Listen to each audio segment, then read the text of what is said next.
Can you just sort of recap how today felt to you, and then just kind of generally the whole summer, I guess? Yeah, today was very good. I thought our kids worked very hard.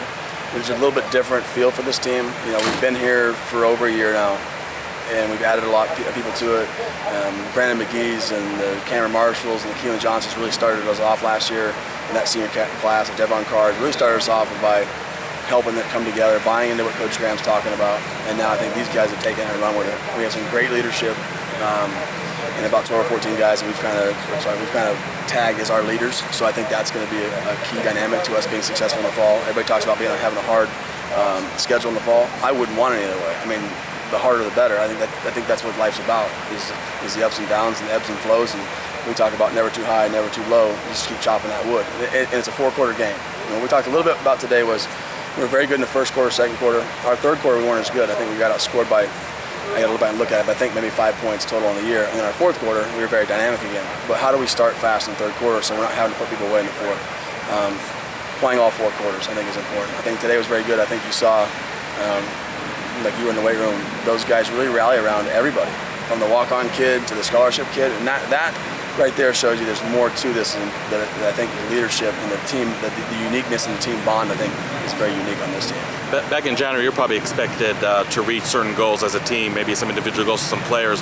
As you sit here in July, do you think a lot of those goals have been met? Absolutely. I mean, a lot of them have been shattered. I've been shocked. I mean, Carl Bradford, we all talk about Carl, but I mean, the guy jumps 38 inches at 245 pounds. I mean, go look at the combine and see who can jump that high. I mean, and we stretch him, really pull on him. He jumps 10.2 and a half on a broad jump.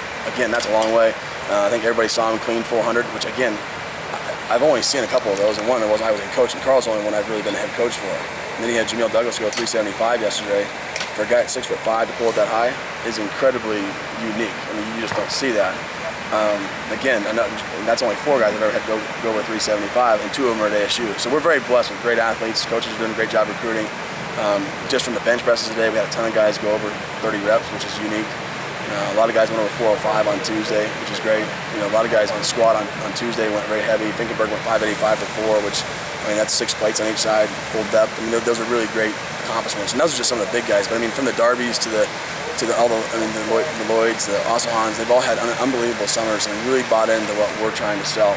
I was very impressed talking to my staff yesterday. Is we never hit a grind this summer. And usually somewhere in July we hit a grind, and it's like, I have all my notes. I keep all my notes from every year. I went back and looked each week. I kind of go back and review what happened the year before, and we didn't hit that grind this year.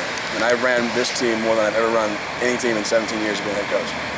So it'll be unique for me to find out what's the next summer, what I can do to them. I don't really know. We did a lot of stuff that you've seen us probably do, maybe not heard the term, but it's called echo. So when they hit echo, they're running the same play. Okay, so we'll echo, you know, against UCLA, we echoed them a bunch of times, and we went on the field and scored. So what we try to do is echo some of our plays in the conditioning. So think about that. We went 6 half gassers that echoed the last 2. So they ran their half gasser, right back on the line, 5 seconds, hand down, and make it again. And you got to make it. If you don't make it, it doesn't count. Then they went and echoed 4 of the last 55s. Then they echoed the last 2 110s, and they echoed the last 6 of 12 of our double shuttles. I mean, I don't know how to tell you. I mean, that's extremely important to our development as a team. And Coach Graham will tell you, like we always have, it really takes 2 years to get in the shape that we want. We were in great shape last year. I think everybody saw that.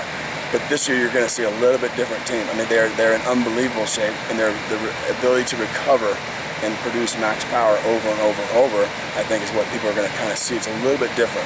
I mean, these guys are in great shape. They've worked their sticking butts off for me, and we hit a grind at this year. And that right there is leadership. So knowing what they were in for the second time around, and then the motivation of the schedule coming up, that combination maybe got you over that, where you didn't have a lull, like you said? Yeah, I mean, like I said, they stuck with it all the way those through. leadership guys are very good. From the Taylor Kellys, the Will Suttons, the Finkenbergs, the Darby. I mean, those guys are very good in the running, in the conditioning. You know, people don't see us up here at 5 o'clock in the morning doing all the things we do. You know, and that's why I'd like to invite the media out on the last day of the summer so that the community can kind of see this is what we're putting out there. This is how hard these guys work, so that they can come in the stands. Now we have to win. I mean, I wouldn't expect anybody to come if we don't win. Now we've got to I think we're putting a great product out there.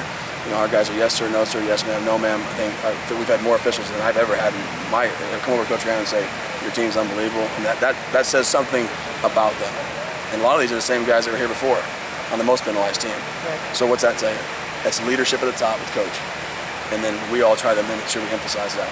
As far as the strength coach goes, you're not going to find a better relationship with the head coach and the strength coach as far as the amount of empowerment he gives me to do what I do to get him ready, to give them the best product they can as far as healthy kids, fast and physical kids, and let them mold them and make them better football players. So the support that we get from him is unmatched in the country. I mean, the amount of time he puts in there, how much time he talks about us being the foundation of his program. I mean, to me sometimes I'm like, I don't want that much accolade. I think that the kids deserve it all, and that they're the ones that are working every day. We're here to guide them and get them down that track, and we have a bunch of really, really great kids.